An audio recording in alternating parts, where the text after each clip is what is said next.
خوتي خواتاتي والسلام مرحبا بكم يا جماعة الخير مساء الخير عليكم زول الفلاون والسلام عليكم. J'espère que vous allez bien, j'espère que ça se passe bien pour vous et j'espère que vous avez bien commencé cette nouvelle semaine avec le retour au travail ou le retour sur le banc des écoles ou le retour à vos activités quotidiennes après avoir célébré le jour plusieurs jours de l'Eid al-Fitr. Les jours se ressemblent, les fêtes ne se ressemblent pas en Algérie, les scandales se succèdent, même si il y a une certaine monotonie économique et sociale en Algérie. Sur le plan politique, c'est en train de devenir extrêmement sulfureux, extrêmement tendu à l'approche des élections présidentielles anticipées du 7 septembre 2023. Plusieurs scandales sont en train d'éclater dans le cadre d'opérations de guerre de clans, d'une opération de purge menée par les services de sécurité dans les milieux politiques. Aujourd'hui, nous venons d'apprendre une information exceptionnelle. C'est la chute pas encore actée et définitive d'une ligne de figures médiatiques les plus sulfureuses, les plus controversées et les plus les plus clivantes de la scène médiatique et politique algérienne de ces 4-5 dernières années. Il s'agit du jeune Nordine Khattel qui vient d'être arrêté, qui a été arrêté ce matin le 14 avril 2024 par les enquêteurs de la direction centrale de la sécurité de l'armée. Les services de la sécurité militaire ont procédé à l'arrestation de Nordine Khattel ce matin à 6h du matin lors d'une descente dans son domicile familial, dans son domicile personnel. Il a été arrêté, il a été placé en garde à vue. Il devra être présenté prochainement devant un juge, devant des magistrats du tribunal militaire de Blida. C'est une affaire extrêmement grave. Nordine Khattel est impliqué dans une affaire de trahison nationale et de collusion avec des intérêts étrangers pour déstabiliser l'Algérie. C'est tout simplement un scandale rocambolesque. Je vous ai bien prévenu, l'Algérie c'est 1000 fois mieux que Netflix et Amazon Prime. هذا le pseudo-nationaliste Nordine Khattel qui donnait des leçons de patriotisme et qui donnait des leçons de nationalisme aux opposants et qui a eu des dérapages extrêmement racistes. Il faut le dire, c'est un kabylophobe.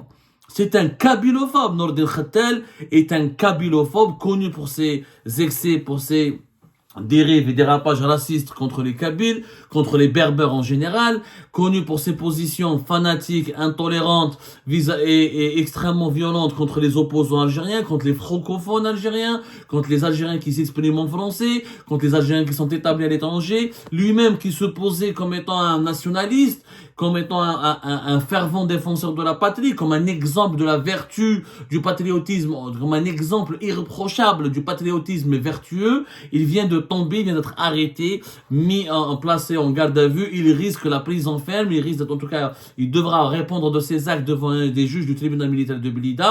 Et on lui reproche des faits de trahison. Des faits de trahison nationale, des faits extrêmement graves, d'avoir alimenté des canaux à l'étranger pour torpiller des hauts responsables des institutions de l'État et des hauts responsables de l'État. Je parle bien de Nordine Khattel. Nordine Khattel, il s'est fait connaître depuis 2019. Auparavant, il était un simple journaliste dans les quotidiens arabophones. Il a fait un passage sur le Hiwar. C'est un personnage qui était méconnu. Et à cause de la crise politique en Algérie de 2019, qu'est-ce qu'elle a enfanté? Elle a enfanté les Mokhtar Mediouni, les Nordine Khattel, et un certain nombre de polémistes qui ont apparu sur les plateaux de télévision, sur les réseaux sociaux, uniquement à travers leurs insultes, leurs injures, leurs dérapages et leurs dérives contre tout ce qui représente le Hirak ou l'opposition algérienne. Nordine Khattel était particulier parce que il affichait directement son racisme. Hada, c'était parmi les têtes pensantes sur les réseaux sociaux de ce qu'on a appelé en 2019 Bédicien Novembaria. C'est-à-dire ce mouvement de conservateurs religieux qui s'est approprié l'histoire de la révolution nationale, mais en la falsifiant totalement et en prétendant que la révolution a été détournée par les organisateurs du congrès de la Souma, qui sont Abban Ramadan, un Kabyle, et que cette révolution a avorté ou elle n'aurait jamais dû, elle a mal géré les accords d'Évian, et que l'Algérie est toujours dépendante culturellement, économiquement et politiquement de la France à cause de l'élite kabyle francophone.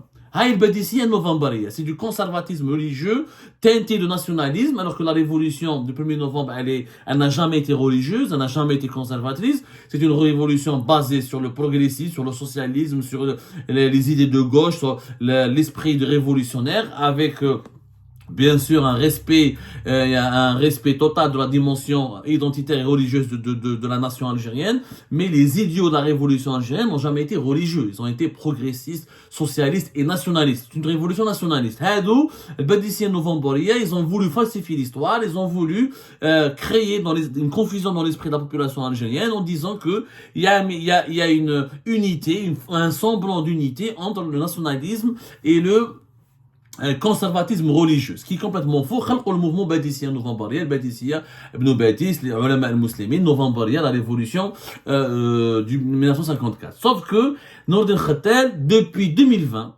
il insulte les Kabyles, il injurie les Kabyles, et la famille de Matoub Lounès, ils ont déposé plainte contre lui en septembre 2020. Il a insulté le colonel Amiroche, il remet en cause la légalité, la validité historique et le prestige historique du congrès de la Sommam. Il remet en cause Abban Ramdan, tout ce qui est Kabyle, il est malade. C'est un raciste malade. Moi, j'ai parlé à pas mal de personnages qui le connaissent. Ce qu'il dit en privé sur les Kabyles, c'est 1000 fois pire ce qu'il écrit sur les réseaux sociaux. Et il a été instrumentalisé. Il est membre il a été sympathisant et même il a essayé de devenir député dans le cadre du mouvement islamiste al-Bina, Abdelkader Ben Grina. Il est l'ami du fils de Abdelkader Ben Grina, c'est un ami personnel au fils d'Abdelkader Ben Grina qui est devenu député. Même bad, il s'avère selon mes informations que même Ben Grina et sa famille ont commencé à prendre distance avec lui parce qu'il était un homme dangereux. Ceci dit, Nourdin Khattal, il est tellement dangereux qu'il a commencé à jouer un rôle extrêmement troublant. Alors, comment il a été arrêté? Il a été arrêté dans le cadre de l'affaire d'un vaste réseau qui alimente des personnes, des canaux médiatiques à l'étranger pour torpiller les institutions de l'État. Alors, plus exactement, lui, il a été arrêté dans le cadre de l'affaire de Boualem Ben Nasser, le fameux colonel Boualem Ben Nasser. Alors, nous avons pu confirmer au cours de notre enquête que le colonel Boualem Ben Nasser est en état d'arrestation. Contrairement à ce que nous avons dit, il n'a pas été arrêté pour avoir été sanctionné pour des sanctions disciplinaires. Il a fait l'objet de sanctions disciplinaires, mais depuis le 2 avril 2024, le colonel Boualem Ben Nasser, l'ancien consul d'Algérie à Alicante, ancien coordinateur au niveau des services de renseignement extérieur algérien auprès de l'Union africaine, qui a été en mission dans le Sahel, dans plusieurs pays au Sahel, l'ancien chef de bureau de sécurité du consulat de Bobigny, du consulat d'Algérie à Bobigny, et il est en état d'arrestation. L'affaire que Boualem Ben Nasser, qui n'allait à plusieurs fois, nous en avons parlé plusieurs fois. Il est en état d'arrestation depuis le 2 avril. Il est sous enquête. En parallèle, le 10 avril 2024, les deux frères du colonel Boualem Ben Nasser ont été aussi arrêtés pour les besoins d'une enquête complémentaire pour connaître les véritables relations Boualem Ben Nasser avec certains youtubeurs installés à l'étranger, notamment MRDZ et Hicham Aboud, surtout Hicham Aboud, qui a parlé énormément de Boualem Ben Nasser, et comme par hasard, il ne parle plus de Boualem Ben Nasser et de ses frères depuis leur arrestation. وكأنه هشام عبود a reçu l'ordre parce que le Hicham Aboud fait objet d'une grande manipulation. L'histoire de Boualem Ben Nasser va accoucher d'un énorme complot. Où Hicham Aboud, comme par hasard, chaque jour il parlait sur la Ben Nasser et sa famille. Depuis que ses deux frères, Sid Ahmed ou Nasser Ben Nasser, ont été arrêtés la veille de l'Aïd, le 10 avril, ils n'en parlent plus. Pourquoi? Parce que ça l'arrange. Parce que Hicham Aboud veut, dès le départ, je l'ai dit, que son ami Tariq Amirat soit libéré. Pour qu'il soit libéré, il veut absolument discréditer et compromettre Ben Nasser et ses frères. Pour dire que l'un des témoins de l'affaire de Tariq Amirat, il est compromis, il n'a pas de moralité, il lui-même est impliqué dans un scandale de trahison, ou un scandale politique, ou un scandale d'atteinte à la sécurité nationale. Khalid Hicham Aboud, c'est une autre parenthèse, les frères de Ben Nasser ont été arrêtés, les frères Ben Nasser, la veille, le 10. Sid Ahmed, qui pilote, le jeune a été relâché. Qafion Nasser, qui est un policier. Hadab Ben Nasser, c'est un policier, c'est un ancien officier de la police judiciaire. Il a fait sa carrière à la sûreté de Daïra de Saïd Hamdin, au niveau de la sûreté de la Daïra de Belmond Raïs, au niveau de la section de la police judiciaire de Saïd Hamdin. Ensuite, il a été affecté à la sûreté de la Daïra de Harrach, fait Alger. Nada Nasser, il a été arrêté, ils sont en train d'enquêter avec lui pour voir les réseaux et les connexions, pour vérifier certaines suspicions qui pèsent sur Boualem Ben Nasser. Et comme un cheveu sur la soupe, alors que c'est une affaire militaire et sécuritaire, جا خرج هذا نور الدين ختال. Alors أنا نور الدين ختال il a contacté la famille Ben Nasser. Il les a contactés, il a parlé au nom de Boualem Boualem. Je le précise, il a parlé au nom de Boualem Boualem. Il les a contactés, il a dit, n'ayez pas peur, votre frère Boualem Ben Nasser, il est protégé par la présidence, et le président va intervenir, il va le libérer, ou Boualem Boualem, le conseiller, Boualem Boualem, le célèbre conseiller, bras droit de Boualem Boualem, puissant personnage du palais présidentiel d'Al-Mouradia, vous dit, ne vous inquiétez pas, même si votre frère va partir en prison, il va intervenir plus tard, juste après le deuxième mandat, pour le libérer, ou qu'il y a un complot, ou Boualem et le président, ils sont au courant de cette affaire, ils sont au courant qu'il y a eu un complot contre eux, et qu'ils vont, le fameux complot contre la présidence, dont on n'a jamais pu comprendre les détails.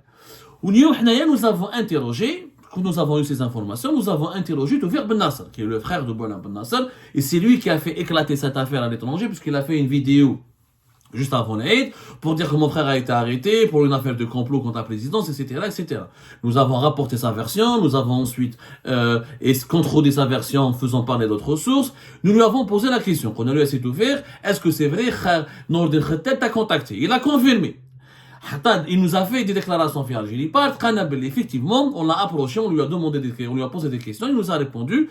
Effectivement, Nour el Khattal m'a contacté via une messagerie cryptée pour me dire que voilà, je m'appelle Nour el Khattal, je suis chargé de te dire, Boualem est au courant de cette histoire et que ton frère, ne t'inquiète pas, il va pas être abandonné par la présidence et que nous allons le libérer, etc. Nour el Khattal هذا الراسيست هذا البوليميست هذا المستوى يعني الرديء ولا يهضر باسم رئاسة الجمهورية أمر خطير وتوفيق بن ناصر لا دوتي justement يقول لك انا هذا واش علاقته مع بوعلام واش علاقته مع لا بريزيدونس قال لي il nous a confirmé à Algérie Part باللي il n'a pas donné suite au contact de Khattal, il n'a pas voulu approfondir les échanges avec lui. Puis si ce que tu dis est vrai, c'est réellement tu parles au nom de Boualem, mais si réellement tu parles au nom de la présidence, pourquoi mon frère n'a pas été libéré? Ce qui est vrai, si le président, la présidence voulait libérer Boualem Ben Nasser, pourquoi il est encore en état d'arrestation depuis le 2 avril? Ça n'a pas de sens. C'est la présidence, contre la présidence, c'est le premier instant, c'est la première source du pouvoir en Algérie. Quand elle veut libérer quelqu'un, elle le libère. Elle fait quelques appels téléphoniques, quelques instructions, il est libéré. Donc Nour el Khattal, qui l'a autorisé à parler au nom de la présidence? Et qui l'a autorisé à parler au nom de Boualem? Nous avons découvert, donc Toufik Ben Nasser a confirmé qu'il y a eu un contact, qu'il y a eu des échanges et des conversations entre lui et Nour el Khattal, que Toufik Ben Nasser ne lui a pas fait confiance, qu'il n'a pas voulu poursuivre et approfondir les échanges et les conversations avec lui, et qu'il s'est arrêté là, et qu'il lui fait pas du tout confiance. Donc, mais l'histoire s'est poursuivie, puisque juste après ces échanges, donc quelqu'un, certainement l'enquête qui est menée en ce moment par les officiers de la Direction centrale de la sécurité militaire, de la sécurité de l'armée, les services du renseignement militaire, ont confirmé, ont trouvé des traces d'échanges et d'une relation entre des membres de la famille Ben Nasser avec Nour el Khattal. Ils ont procédé à son arrestation. Clairement, Nour el Khattal voulait exploiter l'affaire Ben Nasser en se posant comme étant un soi-disant représentant de la présidence pour lui donner une dimension politique et pour affirmer pour utiliser l'histoire de Boualem Ben Nasser comme étant un véritable épisode d'un complot contre la présidence. Sauf que, le complot contre la présidence,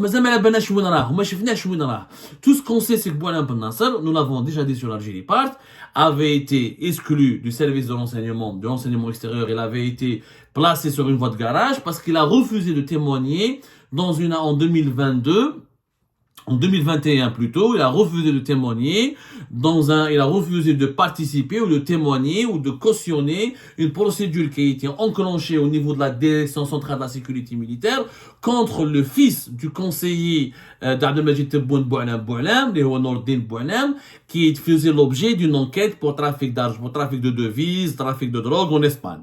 Comme lui était l'ancien consul d'Algérie à Alicante, on lui a demandé de témoigner et de communiquer certaines informations. Lui, il a blanchi Boualem, il n'a pas voulu témoigner contre Boualem. C'est ce que Boualem Ben Nasser a dit. C'est ce que nous avons pu nous confirmer au cours de notre enquête. Et c'est ce que Toufik Ben Nasser nous a confirmé lors de notre entretien, de nos échanges avec Toufik Ben Nasser. Mais jusque-là, Nordin Khettel n'avait aucune relation avec ce scandale. Normalement, ce scandale est traité dans le cadre des services de renseignement. Boualem Ben Nasser, c'est un colonel, un membre éminent, un officier supérieur des services de renseignement, qui est la direction de la documentation de la sécurité extérieure. La DCSA est habilitée à enquêter sur les services de renseignement quand ça concerne le fonctionnement de l'institution militaire, c'est le renseignement militaire. Ou avec la DGSI, le renseignement intérieur, qui peut être lui aussi habilité à mener des enquêtes. Comme c'était dans le dossier, dans l'affaire de lieutenant-colonel Tariq Amirat, qui a été à la tête, qui était le principal pilote du réseau d'officiers comploteurs entre 2021 et 2022, qui est tombé, qui a été arrêté, placé en détention en août 2022. C'est une affaire qui concerne que des militaires ou des membres des services secrets, et c'est une affaire qui concerne que les services secrets. Jihad Nordin Khettel, il contacte la famille Ben Nasser, il essaie d'exploiter leur malheur, il essaie de les exploiter, il essaie de les manipuler en parlant au nom du palais présidentiel. C'est extrêmement grave. Donc c'est pour cette raison qu'il a été arrêté, pour comprendre qu'il l'a autorisé à parler au nom de la présidence et qu'il a essayé donc d'alimenter des personnalités à l'étranger. Visiblement l'enquête maintenant de savoir quelle est sa relation avec Hichem Abboud, donc Khettel, quelle est sa relation avec MRDZ, quelle est sa relation avec d'autres activistes installés à l'étranger qui ont diffusé des contenus extrêmement préjudiciables et insultants et injurieux à l'égard de certains nombres d'officiers du service de renseignement, notamment la DDSE, des officiers de la DDSE, qui est le colonel Mouad, l'un des principaux responsables de la direction de la documentation de la sécurité extérieure, qui a fait l'objet d'une campagne médiatique très virulente sur les réseaux sociaux en 2023, menée par des activistes établis à l'étranger. Et Nordin Khettel est soupçonné d'être l'une des sources qui a contribué à cette campagne de dénigrement, d'injures, en faisant parvenir des informations ou fausses, ou manipulées, ou partiellement manipulées, ou partiellement falsifiées. L'enquête, elle est là. Mais le plus grave, c'est que Nordin Khettel, encore une fois, parlait au nom de la présidence. Ou Toufiq Ben Nasser, il nous l'a confirmé, il est prêt à témoigner. Toufiq Ben Nasser, il dit que je suis prêt à témoigner, il Il m'a proposé un plan là, il lui a pas fait confiance. À juste titre, donc n'importe qui il dit un raciste polémiste, il parle au nom du palais présidentiel. C'est quand même extrêmement grave. Ce que nous avons pu confirmer dans notre enquête, c'est que Nordin Khettel avait deux contacts avec le pouvoir. Un contact effectivement avec la présidente de la République, mais à travers, pas avec Boualem Boualem. Boualem Boualem n'a aucune relation avec lui. Nous avons pu le confirmer, il n'est pas possible que les deux personnes puissent se connaître, mais Nordin Khettel, il connaît Belkhaim, l'ancien journaliste, qui est lui aussi un arabophone, avec des Abdelatif Belkhaim, l'ancien responsable qui est fait Jazaïria, ou qui est fait Jazaïr News Mahmoud Al-Ayashi, et qui est l'un des conseillers dans la direction de la communication des relations publiques de la présidente de la République, qui était l'un des membres du QG de campagne, l'un des membres actifs du quartier général du QG de campagne, de la campagne électorale d'Abdelmajid Tebboune pour les élections présidentielles de décembre 2019. Abdelatif Belkhaim, c'est lui, il est l'ami de Nordin Khettel. Et c'est lui qui donnait des instructions, et qui donnait des instructions, qui collaborait avec Nordin Khettel, collaborait activement avec Abdelatif Belkhaim, pour rédiger pour mener des missions de lobbying sur les réseaux sociaux, pour intervenir dans les médias, parce que Nordin Khettel était un partisan d'Abdelmajid Tebboune. Et clairement, il faisait l'éloge, il faisait de la propagande pour Abdelmajid Tebboune, il considérait Abdelmajid Tebboune comme un héros, et il a même participé à l'organisation de pas mal d'initiatives dans le cadre du parti le mouvement Bina Abdelkader Ben Grina, comme le congrès qui a été organisé là récemment en 2023, le congrès de l'Union nationale, mai 2023, باش يقول لك لازم نديروا جبهة داخلية ولم الشمل, où il faut soutenir le pouvoir et l'État algérien dans ces moments de crise face à ces menaces extérieures. Tout ça, c'est pour glorifier la figure d'Abdelmajid Tebboune et son bilan, et travailler, préparer le terrain à son deuxième mandat.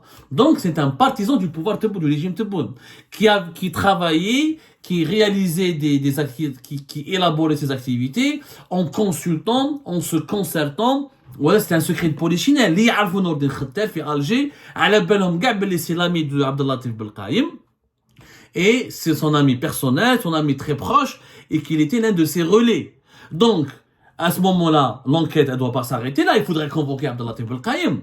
Il faudrait qu'Abdelatif Belkaïm nous explique est-ce que c'est Abdelatif Belkaïm qui a demandé à Nordin Khetel de transférer, de donner des informations contre le colonel Mouad ou là, contre les services secrets à certains youtubeurs ou là, à certains activistes établis à l'étranger. Là, l'enquête s'impose. Le deuxième contact du pouvoir, au sein du pouvoir algérien de Nordin Khetel, c'est l'ancien patron de la police, Farid Zindine Benchir. Farid Zindine Benchir. Parce que le frère, l'un des frères de Nordin Khetel travaille à la police, et plusieurs membres de sa famille, ce sont des fonctionnaires et des officiers de la police, où Nordin Khetel était parmi les relais qui défendaient Farid Zindine Benchir sur les réseaux sociaux et dans les médias. Il faisait des lives, il faisait des articles, des publications où il glorifiait Farid Zindine Benchir, il le présentait comme le super flic du pays, comme le meilleur policier de l'histoire. Il le défendait, il s'en prenait, et même il le défendait contre ses adversaires en faisant allusion au service secret. Lorsqu'il y a eu une guerre d'influence, une guerre assez fratricide entre la DGSN et les services secrets, notamment de renseignement extérieur, les équipes de Mohamed Jabbar et le clan Benchir, c'est Khetel, clairement, il faisait des allusions, il faisait des lives en parlant du colonel Mouad, en menaçant directement le colonel Mouad, Mohamed Jabbar et certains de ses collaborateurs qu'ils allaient finir en prison, qu'ils allaient être emprisonnés, qu'ils sont sous enquête, et il délivrait certaines informations compromettantes contre les officiers des services de renseignement ou contre des personnalités médiatiques proches des services de renseignement ou là, proches des responsables, proches du clan de Mohamed Jabbar et sur les réseaux sociaux. Il délivrait pas mal d'informations, il dirigeait des offensives médiatiques assez violentes contre l'entourage et le clan de Mohamed Jabbar en 2022 en 2023. Et ça, c'était un travail qui était initié avec la collaboration de Farid Zindine Benchir, qui a instrumentalisé Nordin Khetel. Si aujourd'hui Nordin Khetel est en état d'arrestation, il devra être présenté devant les juges du tribunal militaire de Blida pour trahison nationale ou là pour avoir participer à des manœuvres d'atteinte ou d'attaque contre la sécurité nationale, contre les intérêts suprêmes de l'État, un procès équitable où là, une instruction ne peut pas être menée si Farid Zindine Benchir n'est pas convoqué, il n'est pas auditionné, au même titre que Abdelatif Belkaïm. Et l'affaire de Nordin Khetel va aller très très loin. Maintenant, ça a commencé par le scandale Boualem Ben Nasser, toujours en état d'arrestation. Son frère Nasser est toujours en état d'arrestation alors que son deuxième frère, Sidi Ahmed, a été libéré. Toufer Ben Nasser, établi à l'étranger, il confirme qu'il n'a pas fait confiance à Khetel, qu'il a été approché, qu'il a senti que Khetel voulait le manipuler et qu'il est prêt à témoigner, qu'il est prêt à dire pas mal de vérités très gênantes. Cette histoire maintenant a pris une dimension totalement affolante. Il faudra maintenant que la présidence intervienne.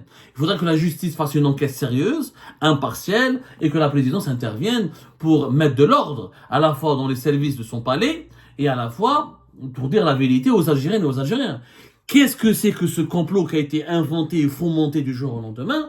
Nous sommes à la veille d'une élection présidentielle anticipée. Quel est le rôle de Nordin Khetel et pourquoi on s'en prend aux frères à la famille de Boualem Ben Nasser? Est-ce que Boualem Ben Nasser va témoigner sur l'affaire du colonel Tariq Amirat? Où est le procès du colonel Tariq Amirat? Boualem Ben Nasser, qu'est-ce qu'il va devenir? Qu'est-ce qu'il va advenir? Beaucoup de questions auxquelles nous allons essayer de répondre et qui vont, je le dis, j'insiste, qui vont secouer, qui vont bouleverser l'actualité algérienne dans les jours à venir. Et toutes ces histoires, tous ces scandales à répétition, nous avons qui va les poupées russes. Chaque scandale en cache un autre. Ça a une relation directe avec ce qui va se passer pendant les élections présidentielles du 7 septembre 2024. Il est temps d'assainir la vie politique, la vie médiatique. Il est temps que les polémistes racistes qui intoxiquent l'opinion publique soient neutralisés, soient écartés et soient privés d'une influence malsaine sur l'opinion publique. Mais il est temps aussi d'établir un climat politique sain où les Algériennes et les Algériens pourraient discuter et débattre de l'élection présidentielle 2024, du 7 septembre 2024, sans qu'ils soient manipulés ou sans qu'ils soient instrumentalisés par un clan ou tel clan du pouvoir algérien.